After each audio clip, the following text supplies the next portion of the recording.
Another situation, I think we've kind of touched on this already, but I wanted to clarify for our viewers is that, like of course, there's clutch situations, right? There's the comebacks, there's holding people off or making comebacks, but there's also like the clutch one-touch situations. There's 14-14, there's 4-4, there's 44-44 in a team bout. What is your mentality going into that situation, and what is your plan going into that kind of clutch situation? Usually when you get to that part of the bout, everything you've studied beforehand kind of gets thrown out the window a little bit, because generally when you do video analysis for a bout, oftentimes it's to gauge the beginning of the bout, because at the end of the day, when you're at such a high level, people are going to be able to adapt. High level fencers will always adapt, even if you take them out of their comfort zone. But once you get to 14-14, a lot of that is thrown out the window, and you have to believe in what you've been doing in that match that's made you successful. And also you have to weigh what your opponent likes to do, as well as their tendencies as well.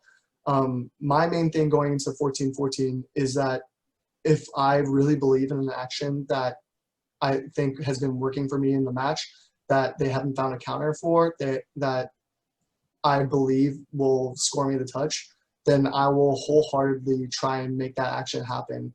And you can, at a certain point, you just can't second guess yourself. I think that's the most important thing.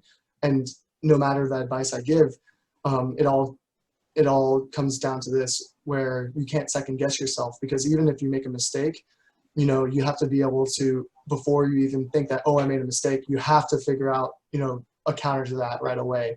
Maybe they didn't react the way you were expecting them to.